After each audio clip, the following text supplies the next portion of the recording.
another thing that I started doing only a couple weeks ago, and I feel that it really helped, was that doing like 10 sprints before your pen. And so I'll do like 10 max effort sprints. And then as soon as I'm done, I'm getting on the getting on the mound and throwing my bullpen.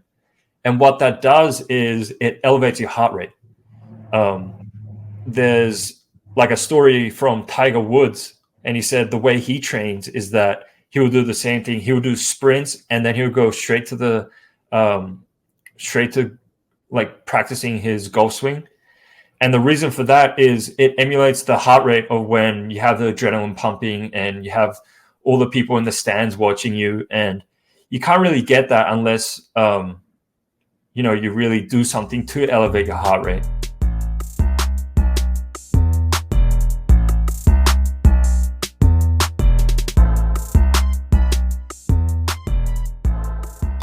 All right, we are live. Josh, you have officially pitched in a game this year. How did your first outing of the year go? Yeah, so it was our first home series, and so we played the Jersey Shore Blue Claws, the Phillies affiliate, and I got 2 outings in. I got 1 outing on Wednesday and another on Saturday. So my first outing was, stats-wise, it was fine. But I'm really struggling with my velocity right now for some reason. I was like 87 to 91, I think, which is like one of the slowest I've thrown in my whole career. So that's something that I'm really trying to address, trying to get that back up. The funny thing is I was still swinging missing on my fastball. So I think it's because I have a really low release and I get some carry on it. So they're still swinging through it. My second outing, I did some mechanical adjustments. I'm trying to get my arm up a little bit quicker so that when I land, my arm is up in like this position instead of I was getting stuck in like my arm was horizontal instead of getting up and ready to fire. And that really helped. I sat 90 that outing.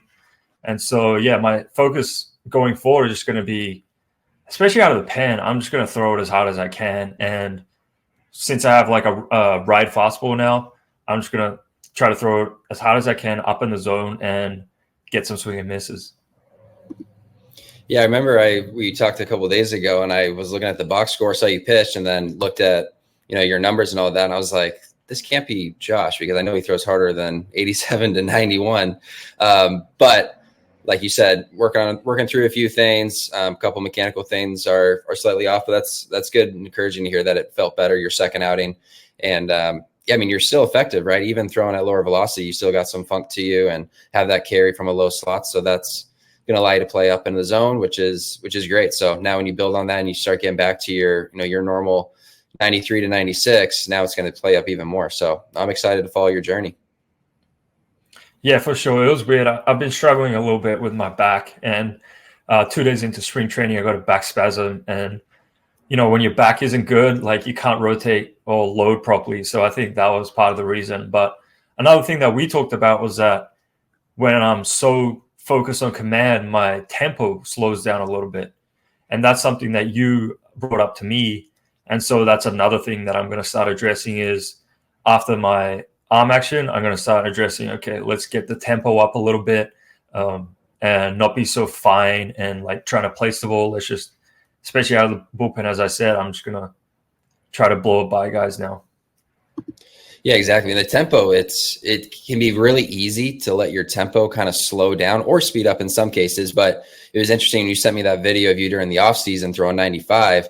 Like there's a pretty clear difference in tempo. And then as well as you were throwing across your body a lot more this last week compared to during the offseason, which when you start drifting towards third base and throwing across your body, then you're going to have to start opening up the front side a little bit earlier to get back in line towards home. So there's all these things that kind of build on each other and can snowball that can yield, lower velo and less command. So you're really, 1 or 2 adjustments away from getting your velocity back. And then on top of it, like you said, you had the back issue during the spring a little bit, and that's a big deal. My last year of indie ball, I had a back issue pretty much the entire season.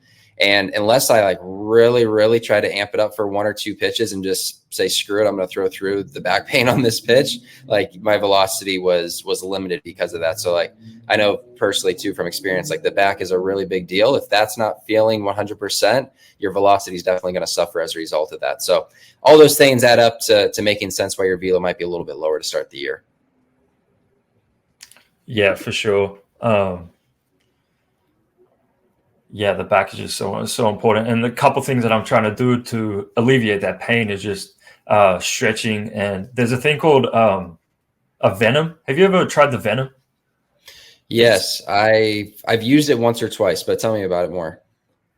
Yeah, it's just like there's a Venom for the back, and it's kind of like a belt. And so you turn it on, and it like vibrates, and it heats it up, and that really loosens my back, and it feels good. I've also been doing a lot of ab work and just like exercises, like spinal hygiene exercises to get it going. And so that's really helped a lot. But yeah, when the back's not feeling good, the velo's down and the command suffers a lot as well. No doubt. No doubt. Well, there's one guy in the big leagues right now who is definitely not struggling with his velocity, Mason Miller for the Oakland A's. I don't know if you've watched any of his outings this year, but the dude is just ridiculous. Up to 104 this last week.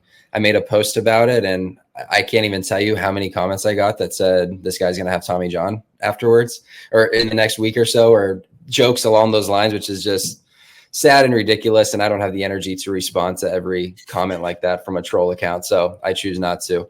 But 104 miles an hour. I think he's 25 years old, and he's starting to establish himself as, one of their late inning guys in the bullpen. But he's pretty special. Have you been able to watch him at all? Yeah, I watched some of his clips when he was pitching, and it was really amazing. The one thing that I saw was that it looked like he slowed down in the middle of his delivery just a little bit to sync up his whole delivery. And I thought that was super interesting because, when you think of someone who's throwing 104, I thought it'd be like full speed, just like, all right, I'm just leg lift and I'm just go and I'm just going to throw the shit out of it. But this one was like, all right, I'm leg lift. And there was a little bit of a slow down in the middle to get his arm up, and then he would go. Did you notice that as well? Yeah. When did you notice it? Is it like after peak leg lift, like right before he starts to really sink into his load, or where did you notice him slowing down? Yeah, it was like leg lift, and then when it was coming down, it wasn't as quick as I thought it'd be. It wasn't just a leg lift and then boom, I'm going. It's more of like a leg lift. All right, I'm gathering, I'm getting my arm up, and then it's just everything goes. Yeah. No, I noticed that too. And yeah, he has some interesting qualities about his delivery. Like the back leg is definitely more internally rotated. So like he doesn't get that super vertical shin that a lot of guys talk about you want to achieve or are trying to strive after. Like his knee caves in pretty hard as he goes into that load. But I think it's just because he's probably more of an IR dominant guy. So he's able to create more tension and power in that position and drive from that position. And then his lead leg is, I would love to see the data on how fast his lead leg extends from foot plant to ball release, because it is incredible. Like you can just see the power from foot plant to ball release and how quick everything happens. And like, that's where a lot of the velocity is coming from. So pretty special delivery and special arm.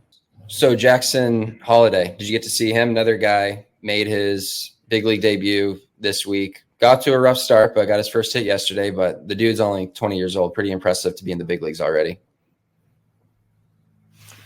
Yeah, for sure. It's actually really amazing. He's 20 years old, his number one prospect in MLB, and is already in the major leagues. I mean, he isn't doing the best right now, but, I think he'll be totally fine. I saw a interview with him when he was just like, these things happen, like dry slumps and times where you don't hit is going to happen, but you just got to leave it all up to God and just trust. And, his family, his dad, like he's going to be telling him all about it as well. So I think he's going to be totally fine. And, I faced him once in Lowe, I think 2 years ago, and he was just an absolute stud. So I think he'll be totally fine. And he's just going to start heating up from here. No, I totally agree. Well, especially now that he got his first hit. I mean, you start off 0 for 11 with 7 strikeouts, and maybe even started off 0 for 13 or 14, something like that. You're pressing, right? Like he wants his first big league hit. Finally gets it yesterday. Like I could see him just going off for this next month of just getting more comfortable, not pressing because he's got the hit out of the way, and now he can just play and be himself. So he's going to be pretty special to watch. One other guy I wanted to touch on before we jump into our topic today is Nestor Cortez and his special throw that he made yesterday with the fake throw and then back into his delivery. First of all, what do you think about it? And number two, do you think that you could pull that off and throw a strike? I thought it was awesome, honestly. I saw him do the stuff like last year where he would just like wiggle his lead leg and try to disrupt timing. But when he did the fake throw, I just started cracking up because that's crazy. I was actually impressed the hitter he still hit the ball, you know? It was a foul ball, right. But I was still impressed that he didn't get deked out or anything. And honestly, I don't think I have the courage to do that in game. Like, you know, like there's not much upside to doing it, I feel like. For me, I don't know if I can do all of that and even think about it and then go out and throw a strike. Did you ever do that during your career? No, but it is pretty impressive. I feel like he does it just because he can. He knows that he can control his body. He knows that he can still throw a strike with it. And I think he just kind of likes to have fun with it. One thing that I would do is I would change my arm slot sometimes. So like one throw, I would drop my arm down sidearm. The other one, I'd go over the top normal. And I would kind of mess with guys that way. I can't remember where I got the idea from. It had to have been a college pitcher that I watched. I think, you know who did it a lot actually was Michael Roth for South Carolina, University of South Carolina. He was on their World Series team back-to-back years in 2010 and 2011. Left-handed pitcher. He threw mid to high 80s, but he just dominated the SEC and won the World Series back-to-back years just because he knew how to pitch. He would change arm slots. It was just funky. And I think that's where I got it from, just watching him on TV. He ended up making it to the big leagues, so it worked for him.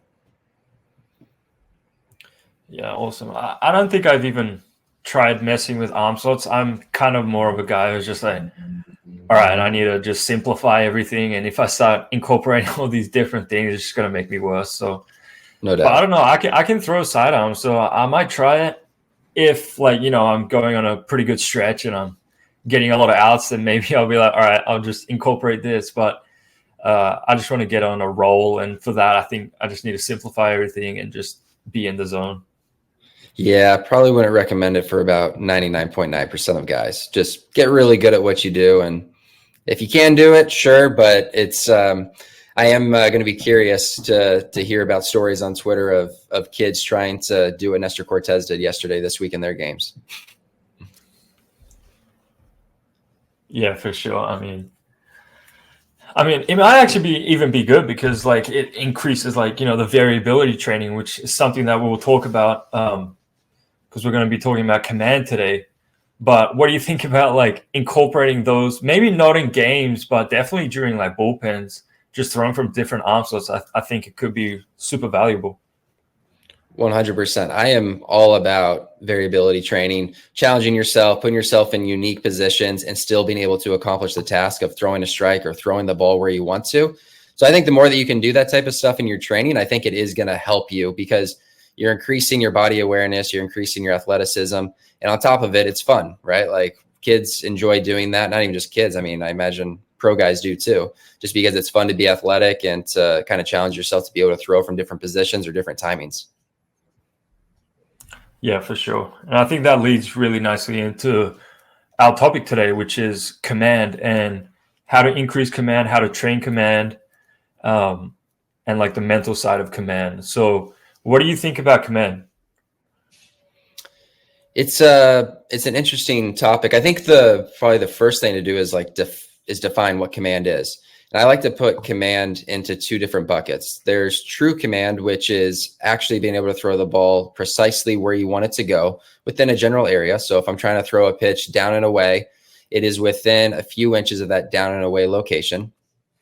being able to have good control, the way I look at that is just being able to throw the ball in the general area of where you're trying to go with it. So if I'm trying to throw this ball in the strike zone, I'm able to put it somewhere in the strike zone, maybe not to an exact spot, but I'm able to throw it in the zone.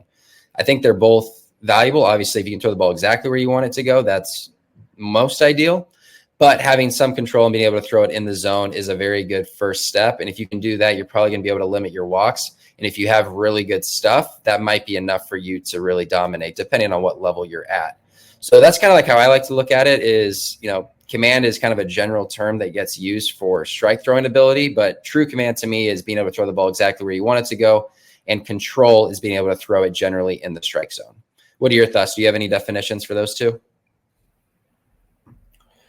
Yeah, the way I think about it is the same. Like control is okay, just being able to throw it inside of the zone, and command is like being more specific, being able to hit like down and out. Like be able to throw up when you need to, go down on your breaking balls if you need to. But honestly, there was a stat that I came across the other day, and the Texas Rangers, it's they harp on it a lot, is focusing more on control than command, because even the MLB pitchers, their average miss is about 8 inches. So wherever they're trying to go, it's like they're going to be missing by 8 inches. And so what the Texas Rangers told us was that, all right, we want all the catchers are setting out middle. And we want all the pitchers trying to throw middle, because the chances are you're not going to throw middle. Like, we're not that good to be able to just dot a fastball down the middle when we're trying to go down the middle, because even the best in the world are missing by, 6 to 8 inches every time. And so when you miss 6 to 8 inches, when you're throwing down the middle, it's going to go to a good spot. It's going to be on the edges. And so that's how I kind of think about it, is like you want to optimize more for control than command. Just because, even the best in the world don't have the ability to pinpoint it every time. Yeah, that's a pretty common trend right now. I know the Twins were doing it, setting up down the middle. We started doing that in like 22, maybe even 21. Actually, I think it might have been 21 we started doing that. I know Tampa Bay is really big for doing that as well. And it makes sense, right? Like, you're giving yourself a bigger margin for error. You're most likely not going to actually throw it right down the middle. One thing I would be curious about, and this is kind of just like a counter to why maybe that's not good for some guys, is like, I know for myself, whenever I was trying to throw it right down the middle, or like if I had a target down the middle, it was almost like my targeting was just a generalized area versus, okay, the catcher's setting up inside with the glove right underneath the hands. I know like this is where I'm trying to be aggressive and throw the ball through that target. It would give me like more of a better visual and a precise location of where I'm trying to throw this pitch. Because if the catcher's set up down the middle, even though I know the ball probably isn't going to go down the middle, I personally still like to have a target of exactly where I'm trying to throw it. And if that target's supposed to be right down the middle, it's almost like a weird psychology thing of telling myself that I need to throw this down the middle, even though I know in the back of my mind that if I do that, it's probably going to get hit if I actually throw it right in that location. So I'm curious if you or any of your teammates have struggled with the idea of having a middle location, knowing that that isn't where I want the ball to actually go, and if that kind of hurt their focus on like where to actually try to throw the pitch. Yeah, that's actually interesting. So I have heard of some teammates be like, when it's middle, it just feels like I'm just, like, as you said, it's just kind of like a broad area that I'm throwing to, instead of I can't really pinpoint where I'm going to throw it to, and my focus isn't as fine. And so the command suffers a little bit.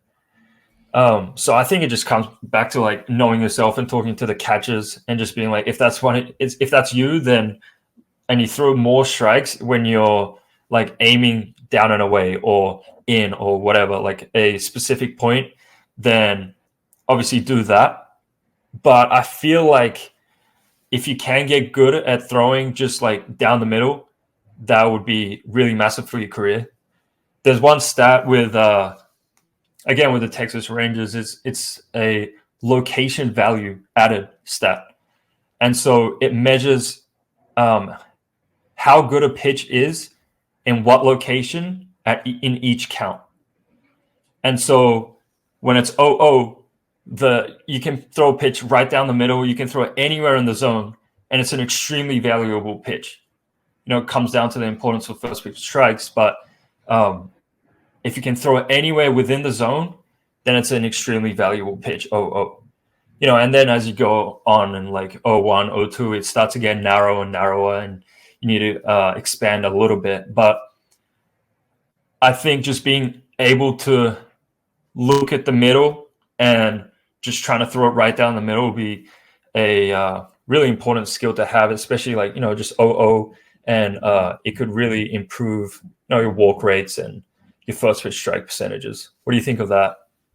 No, I like that. And I do think it's a very good first step, especially for high school guys or pro guys who maybe are walking too many guys. Like, I think it's a really good first step to get in zone, to start throwing more strikes and limit those free passes, because that's one of the main stats I look at, right? Is walk percentage and then K percentage. Like, those two are really important stats.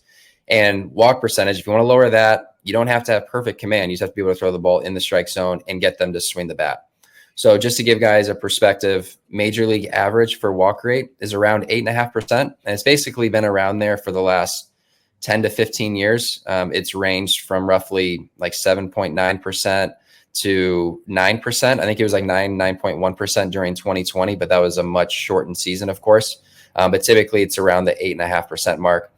The minor leagues, the walk rate has gone up quite a bit. So in 2018, basically 2018 and prior, the walk rate in the minors was very similar to the major league walk rate. And then in 2019, it went slightly up to like 9%, 9.2%. And then COVID obviously was 2020, so there was no minor league season. 2021, it jumped up to around 11%. And it's basically been between 11 and 12% since 2021. Now, with that, strikeouts have also gone up because people are understanding the value of increasing swing and miss, improving their stuff. But the walk rate has gone up with it. And college, so Division I, I have numbers for them, not lower levels, but for Division I, walk rate has been around 11% as well the last couple of years. So there's a decent difference between college, minor leagues, and the major leagues from a walk rate standpoint. And for me, like, that is one of the main things that guys can work on and try to improve. And for them, it might be having the catcher set up middle, because like we talked about, you have a bigger margin for error. You haven't proven to have the skill to be able to go perfectly in, perfectly out. I do think that there's value in training that still in your bullpens and making them challenging. We'll dive into that on some ideas for bullpens. But in general, like, you just have to be able to throw more strikes. So before we go any further, I think it's important to, just tell listeners why we like to use walk percentage over walks per 9. And it's just because it gives us a more accurate representation of how many guys you're actually walking, because it's dividing it by batters faced rather than just innings pitched. And as we know, you can face a various amount of batters in an inning. You could face 3 guys or you could face 6 guys. It just depends on how many batters it takes to get those final outs. And that impacts the amount of walks and what that walk percentage will be versus the walks per 9. Yeah, that's interesting. And I don't want to go too far off topic, but there was a tweet that you had the other day about Stuff Plus and how that affects WOBA and swing and miss.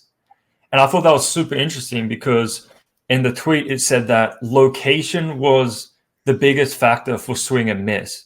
And the Stuff Plus number was the biggest number for WOBA. Is that right? Yeah, it might have been BABIP, batting average on balls in play, maybe. I can't remember. It was one of those. But yeah, it was from the podcast The Craft with Nick Pollock and Eno Saris. It's a really good podcast. I would recommend people listening to that. But yeah, so basically what it was saying is location is going to impact the swing and miss, like you said, more than the stuff. So if I'm throwing a slider down and away, if I execute that perfectly down and away, my chances of getting a swing and miss are going to go up regardless of how good of a pitch it is from a movement or velocity standpoint. But let's just say I'm in zone and, I'm throwing a pitch middle. The pitch that has better stuff is going to outperform the weaker moving or velocity based pitch. It makes common sense, right? But a lot of times people think that the stuff has to be extraordinary to get swing and miss, which it obviously helps, because coming back to if I throw it middle, or if I leave it up in zone, I still have a decent chance at getting a good result. but there isn't necessarily a direct correlation with that. So it is interesting. Like if I can get the pitch located well, regardless of how good my stuff is, I can still get really good swing and miss results regardless of the stuff plus numbers. Yeah, I think that explains why I didn't get too many swing and misses on my previous outing, because I was 2 strikes on a lot of my hitters, and I was throwing a 130 stuff plus sweeper, which is, for the listeners who don't know, 100 is MLB average. And so if you have a pitch that's over 100, then it means that it's an above big league average pitch. And so it's a pretty good pitch. But what was happening was that I was just leaving them in. And so they were popping them up instead of swinging and missing.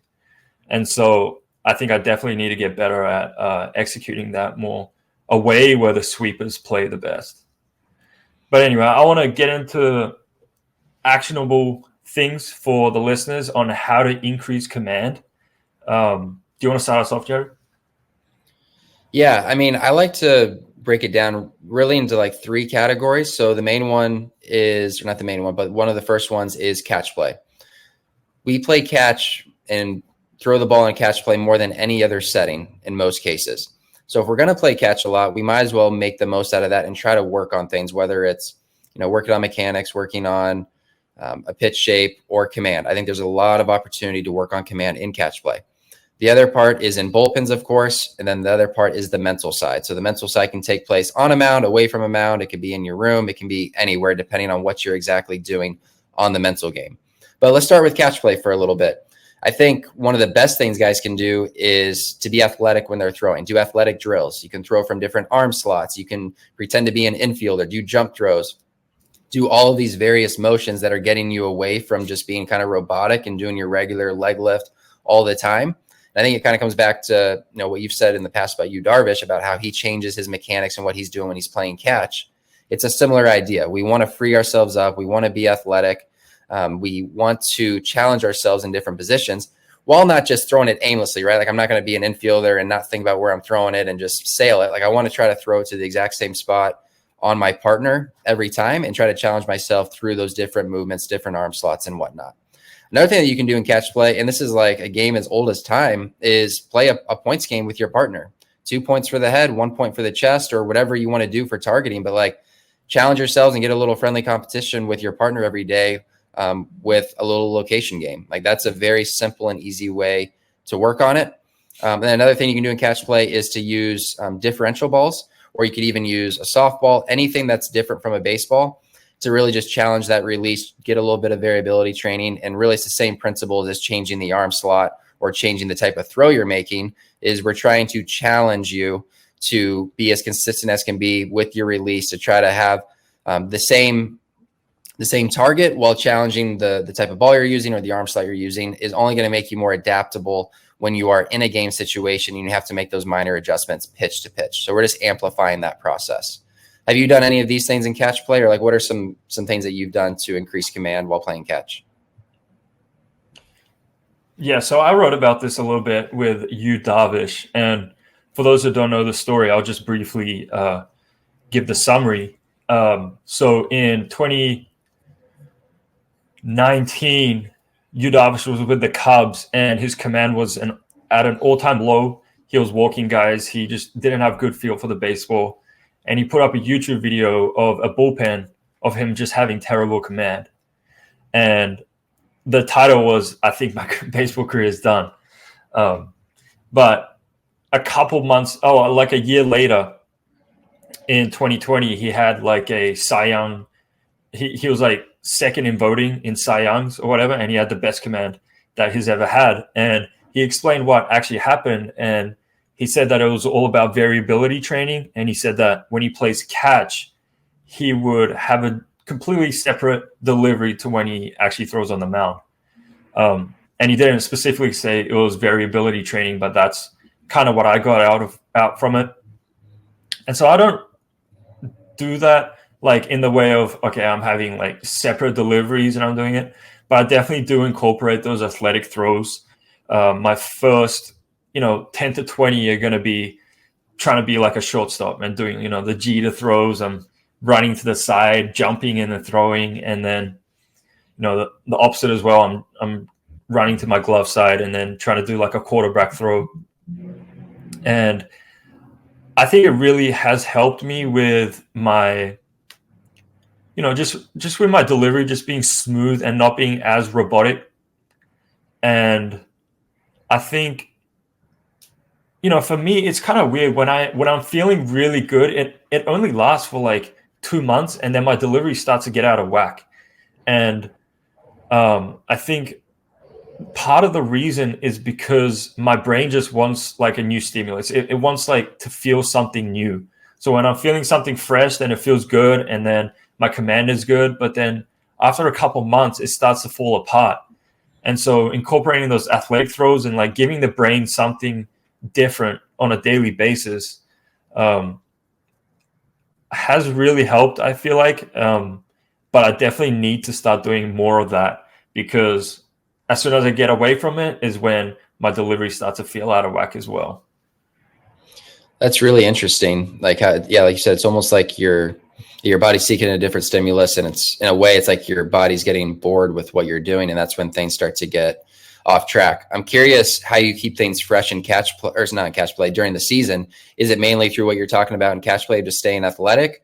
Because I know, like, once you get in the dog days of summer and you're playing every day and you're 100 games into the season, like, it's tough to want to change things or to do something new. So how do you keep things fresh and make sure that doesn't happen for you, to where, your body is seeking a new stimulus? How do you avoid that issue in season? Yeah, for sure.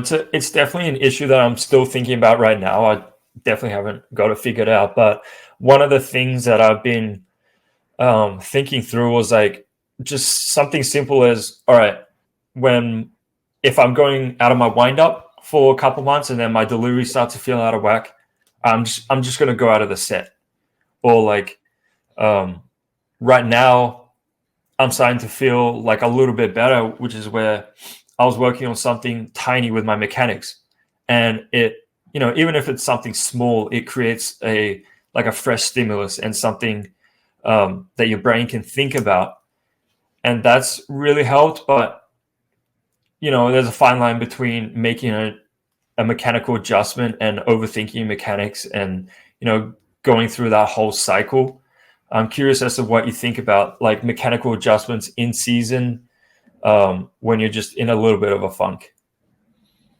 Yeah, it's such a fine line, because you don't want to go off the deep end to where you're just spiraling and you have no clue where the ball's going. But at the same time, sometimes a change is necessary. And I think like using plyo balls is a very simple way to do it, right? Like that's the purpose of a lot of the plyo work that you'll do, especially in season, is you're working on improving some of those patterns. So I would start doing, whatever the area is that you think you need to improve, whether it is just being more athletic or if it's something specific in your load or your upper body, something. I would try to design a drill package that is going to accomplish that without you having to think, because a good plyo routine or good drills typically don't involve a lot of thinking. Like the move should be setting up the environment for you to accomplish whatever you're trying to improve. So let's just say, I'm doing a step back and I'm trying to really feel tension in my back leg. I shouldn't have to think too much other than maybe like one checkpoint in that drill of where I'm trying to feel that. But ideally, we're setting up drills and things that are going to create the change we want to have happen without actually having to think about it. So that's where my mind initially goes, is just to try to create drills in the environment of what you're trying to improve, and do those on the mound or even in catch play to try to do it without thinking. Yeah, that makes sense. And so if you got a guy who's really struggling with command, where would you start with? Would you start with, variability training? Would you start with, the weighted balls? Would you start with the mechanics? Where would you start with someone who's really struggling with command? Yeah, I would like to peel back the onion a little bit more on what is the actual issue. Like, is it an issue where he just can't throw strikes in a game, but he's great in the bullpen? Or is it he's horrible everywhere? It's just spraying it everywhere. Is it a specific pitch type? Is he just spraying the fastball, or is it off-speed pitches that he's struggling with? Is it just lefties versus righties that he's facing? Because sometimes guys have platoon splits to where when a lefty's in there, they really struggle, or when the righty's in there, they really struggle. So I think like the more questions you can answer and figure out, that can allow you to get back to the root of what the main cause is. So, and I always try to be careful when I talk about command with some guys, especially when you know your players and you know like how their mind works. Sometimes when you talk about walks too much, it can make them walk more guys because now they're thinking about it and they're just becoming more aware of the issue. And it's almost like just this situation where all you are filling your mind with is just negativity. Or if you fall behind 2-0 or 3-0 on a guy, you're thinking, oh, here we go again. I'm going to walk another guy. Like I've dealt with this a few times with a few players in the past. And at that point, it starts to become a mental thing primarily. Like we have to overcome the mental side before we can even improve the skill side, because that's going to be the main driver. So once you peel back all those layers, though, hopefully you're able to come down to some simple conclusions. And one of the main ones for me, especially for a starting pitcher, is fastball command. And to be more specific, just being able to throw your fastball in zone. That is one of the number one predictors for starting pitchers' walk rates in the major leagues. If you can throw your fastball in zone at a high rate, you're more likely going to get chase and swings on your off-speed pitches, even when they're outside of the zone. So major league average for in-zone rate on the fastball is 55%. That's just overall for all big leaguers. For starters, it gets closer to 60%. It's like 57, 58%. And your real elite guys are 60+% with their fastball. Now, relievers, there isn't necessarily a direct correlation between the fastball command and walks, because a lot of relievers just throw heavy off-speed pitches or they just throw very few fastballs. So it's less predictive. But as a starting pitcher, it's nearly impossible to make it as a starter without either a sinker or a four-seam or a cutter, one of those primary fastballs. So I really like to start with that. Like, let's make sure that the fastball is actually in zone at a high rate. And if you're, at a level where you don't have in zone numbers, just go off of strike percentage. So if you're below 60% strikes with your fastball, that's a cause for concern. You want to get that closer to 65%, and 60% being the absolute bare minimum for your fastball. So that's like the starting point for me. I also like to look at more process-oriented stats to help drive better results. So first pitch strikes, of course, and then early and ahead, like we've talked about. I like to talk about swing percentage. So like just challenging guys to get as many swings as they can in an outing. So average is around 45%. If they can get 45% or higher or closer to 50% swings, then their chances of inducing early contact or getting ahead are going to go up dramatically. So I really like to shift the focus away from what we don't want to happen and focus on what we actually do want to happen, which is creating swings, attacking the zone, all of those things. From a training environment, like one of the easiest things to do is just to make better bullpens. Most players that I see, their bullpens are too easy. It's more of a blocked focus where I'm going to throw 4 fastballs here, 3 curveballs, fastball, 3 changeups, fastball, 3 sliders, fastball, and then maybe finish with a couple random pitches to end it. The best thing you can do is to make those bullpens more game-like. That is like the number one easiest thing that you can do at every level. Have a batter stand in the box, throw your bullpen on the game mound when possible, because as you know, Josh, especially when you're in a professional stadium, being in an enclosed bullpen feels a lot different than when you're on a game mound and you have so much more open space on the field. It just visually feels different. So I really like high school guys and college guys, when it is possible. I know it isn't always, but when you can, if you can throw a bullpen on a game mound, it just gives you a different feel and more of a game-like feel to it.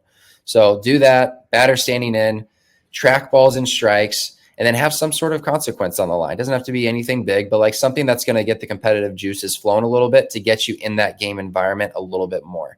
This type of setting is especially valuable for the guys that throw strikes in a regular bullpen setting but struggle in game. And the reason is likely because you're not used to the game environment of a batter, of balls and strikes, consequences, being on a field, heart rate being elevated, all of those types of things.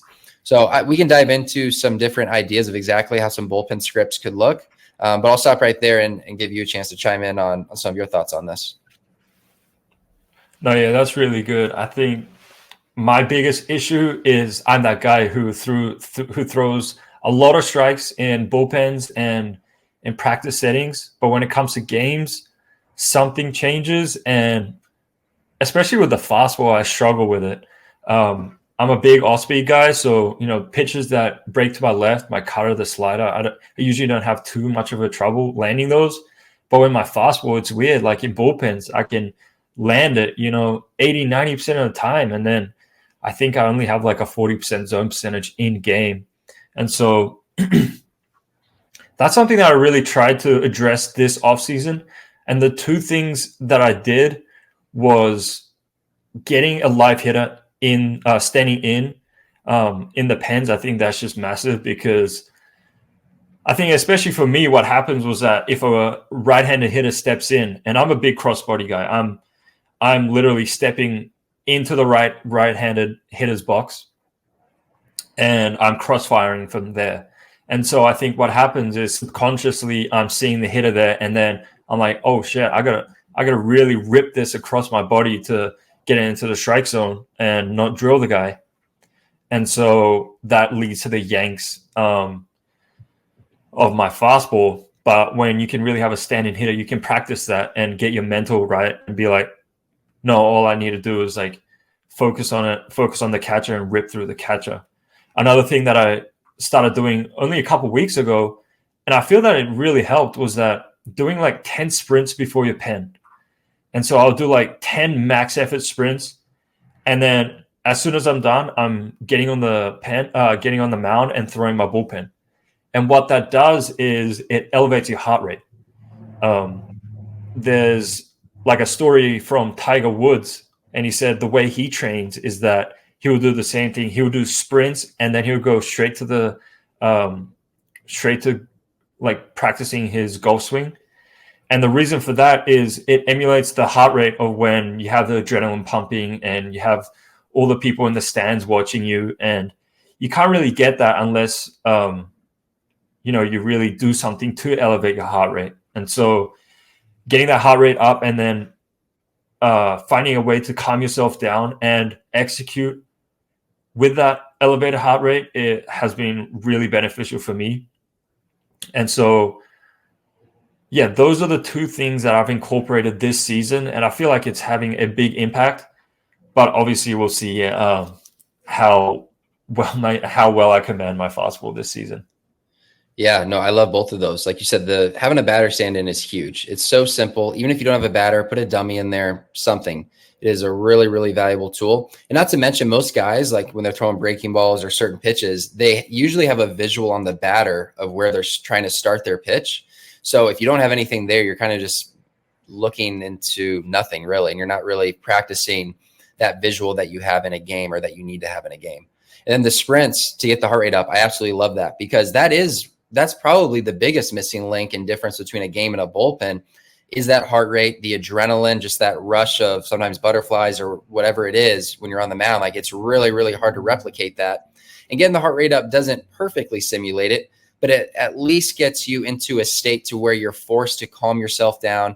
And the breath becomes so important, because if you let it get out of control, you're not gonna be able to focus on what you're trying to do, and you're not gonna be able to execute.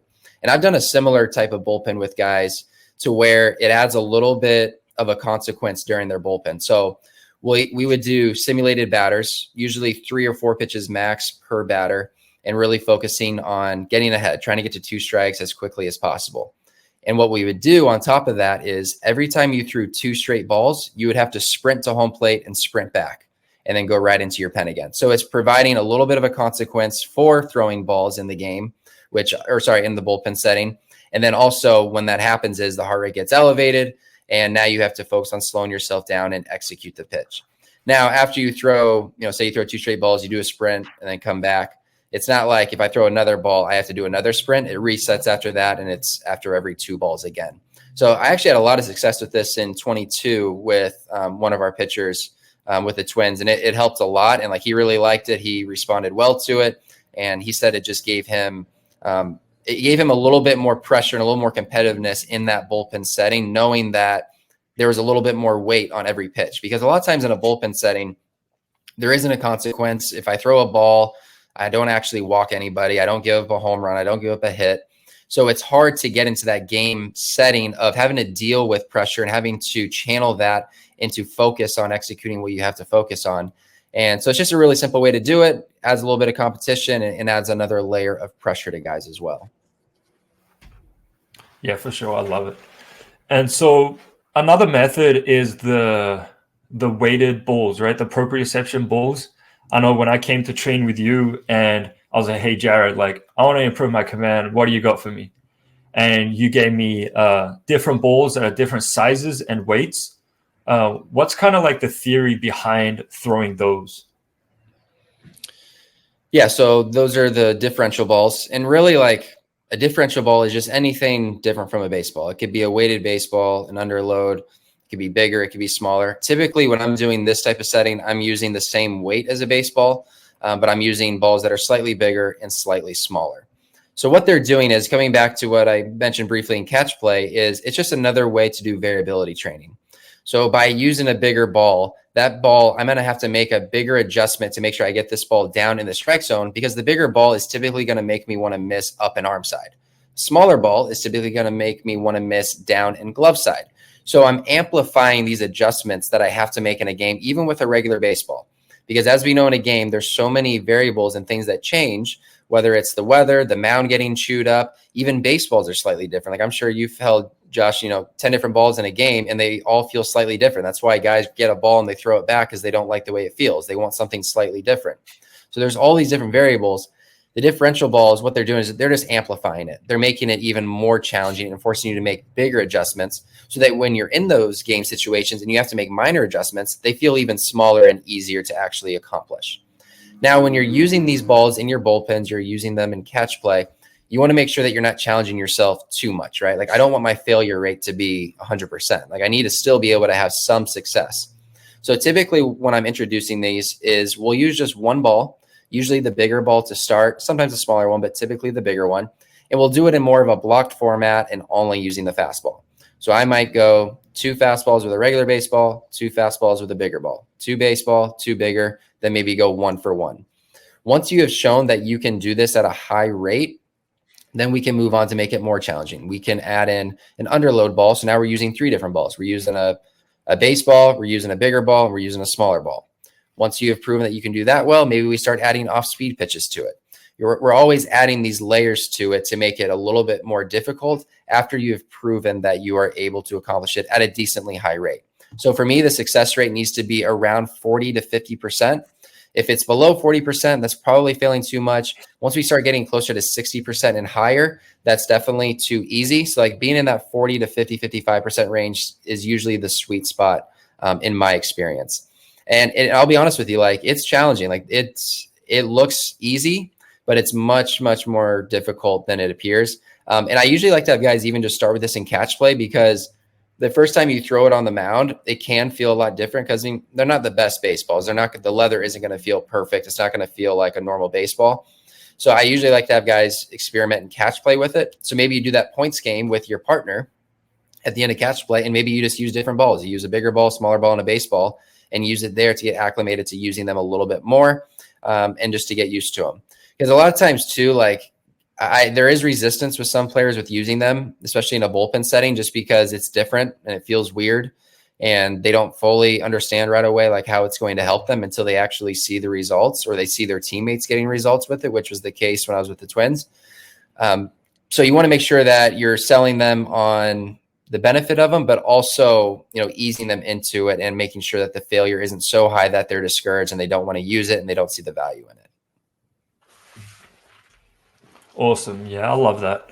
So we covered the physical aspects. So we talked about variability training. We talked about bullpen settings. We also talked about the differential balls. And what else did we cover? That sounds like a lot. I don't know. I think we still got some mental stuff we can talk about. I mean, I'd love to hear some of your thoughts. But man, the mental game is just so interesting, because I don't know. I've seen some people when they think about the mental side, or they try to do all these practices on the mental side, it actually makes them worse. I don't know if you've seen that at times, but like last year, man, I saw firsthand with a player, like it was intense. Like, he was doing all the things you would say are right from the mental side to prep and all that. And it made it worse. It made him think even more about that he couldn't throw strikes. So there is such a fine line in how you go about the mental game, because obviously we both value the mental game. We both know the importance of it. We talked about this before. We had a mental game podcast episode, but it's one of those things. It can be used for good, but it also can take you down the wrong path if you're not implementing the right things, or you're not going about it the right way. So like from your perspective, like what are some keys to the mental game that the guys can do to help their command? Yeah, so I wish it was as simple as, all right, do all these physical training and then you're just going to get better command over time. But it definitely isn't the case for some guys. And that was the biggest issue for me. I've had the experience with the yips, which is pretty much all mental.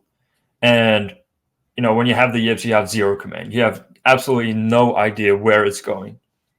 And so from the mental side, I think there's a couple factors that can really influence your command. I think it's like fears, the fears of, for me, how I got the yips was that I drilled a guy in the head at 95, and then he had to be carried to the hospital, and there was like a big thing about it, and he was fine at the end of the day. But that was like a little bit of trauma in my brain. And so I started to get scared of hitting right-handed hitters. And so what would happen was when a right-handed hitter would step in, I would just try to yank it, like throw away from him. Like I would try to yank it, and that would cause, big misses to my glove side. I know that some people are afraid of, getting hit hard.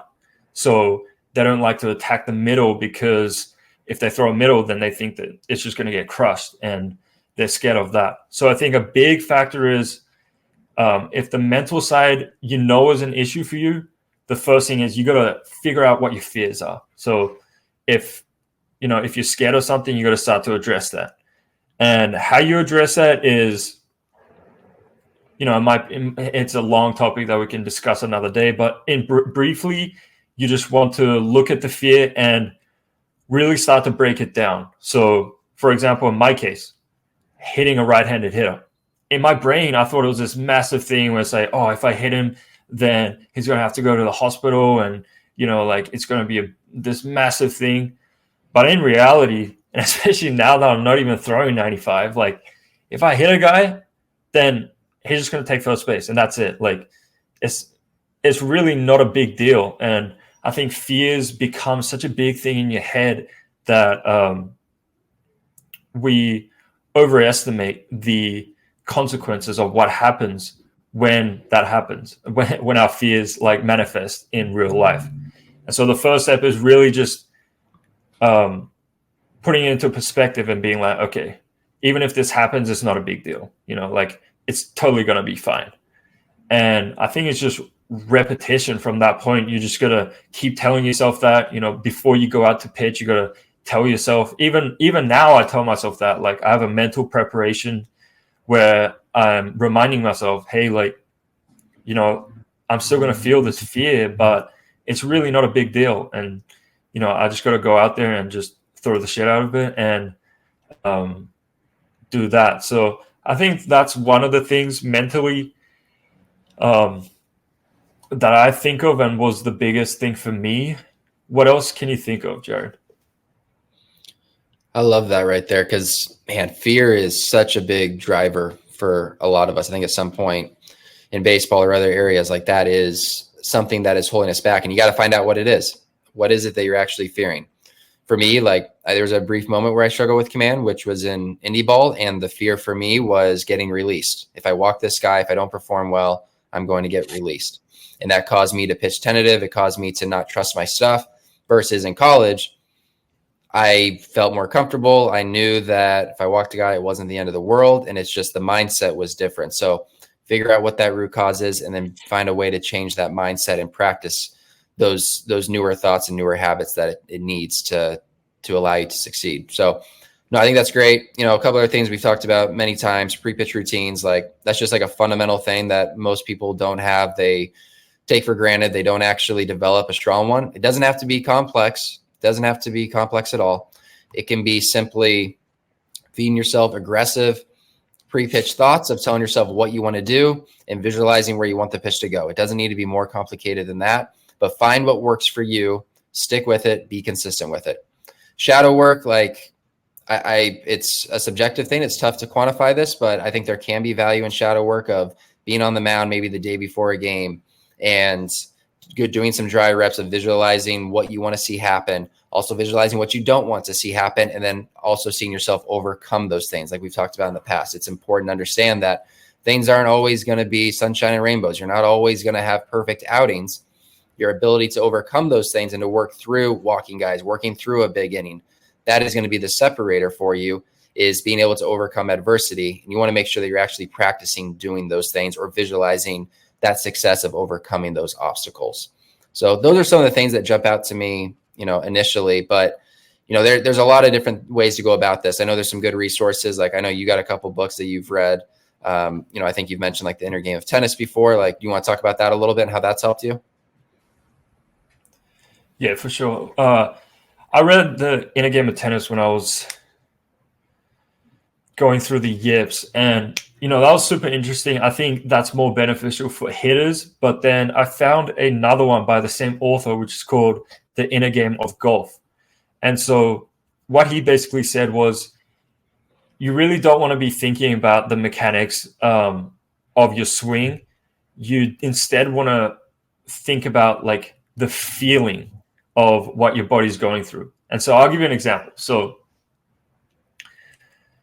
in golf, he said that you want to feel like your hands going back instead of feeling like where your hand is in space.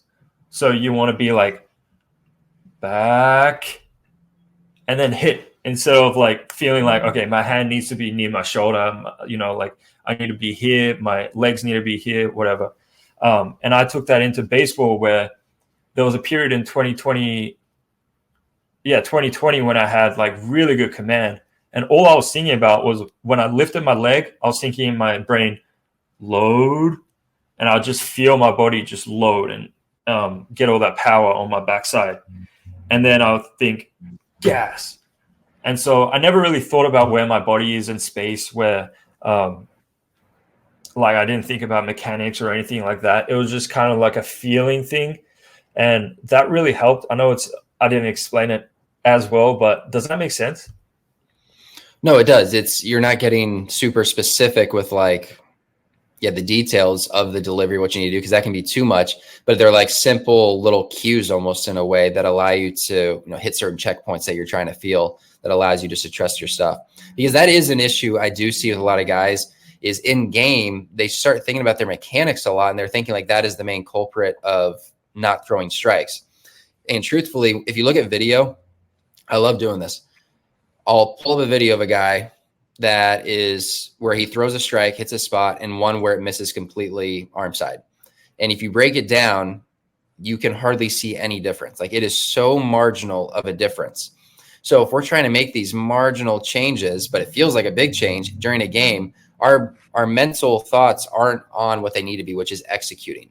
I personally believe that regardless of your mechanics, I think that you can find a way to execute as long as you're repeatable within whatever that delivery is. But if I'm constantly searching in game, trying to feel something different, I'm going to have no proprioception. I'm going to have no feel for where my body is and being able to execute consistently. So that's like something I would advise most guys to do, is if you are going to have a mechanical cue, make it very simple, something like you just said right there, where it's almost like checkpoints, but less about getting into the details of, man, I'm flying this shoulder open really early. I need to, make sure I stay closed until my front foot lands a little bit longer, or something more specific like that, versus, maybe it's just, let's just speed up the arm a little bit. I'm going to throw right through the glove, or just focusing on adjusting my starting point. Because that is the easiest adjustment you can make in game, is adjusting your starting point on pitches. So I'll give you an example.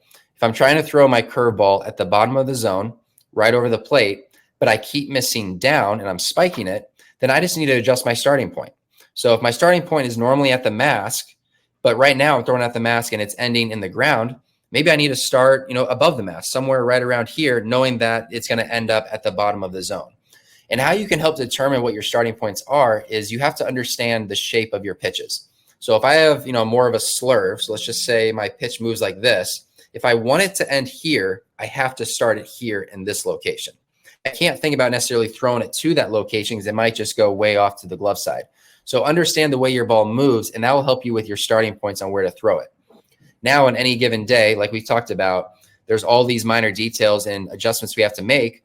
One day, my starting point might be here, and the ball ends up where I want it to go. Another day, I might have to start it higher or I might have to start it lower. Use your bullpen, pregame bullpen, as an opportunity to find out what your starting points are.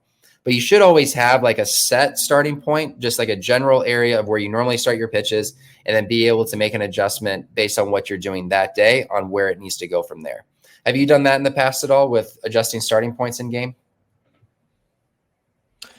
Yeah, I still do that. I do that right now. But I think the biggest thing for me was just simplifying everything and just having one big cue that you're following. I know that Tyler Matzek does a thing where he thinks about his tempo of his delivery. So all he does is leg lift. He goes 1. When his arm is back, he tells himself 2. And when he's releasing, he goes 3. So that's all he's thinking about. And so he simplifies it to that. He's not thinking about anything else like mechanics-wise or anything like that. When I'm at my best and I'm throwing lots of strikes, I know all I have is one cue for each pitch. So, for example, fastball, I'm just fingers to the target as hard as I can. Cutter, I'm cutting it. I'm cutting the catcher's head as hard as I can. And slider, I'm just going right at the right-handed hitter, and I'm just pulling down. And so I think just being able to simplify it is massive, just because the throwing is such a complex motion that you really can't be thinking too much, or it's just going to do more harm than good. It's more of a subconscious action than it is a conscious action. So the more you can simplify it, the better it is. And that's what I found when I'm at my best.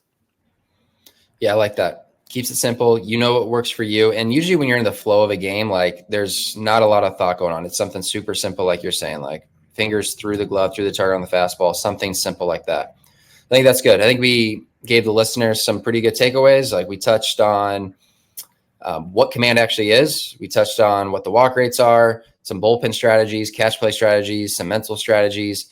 So hopefully there's some good takeaways for some guys, but I think that was good.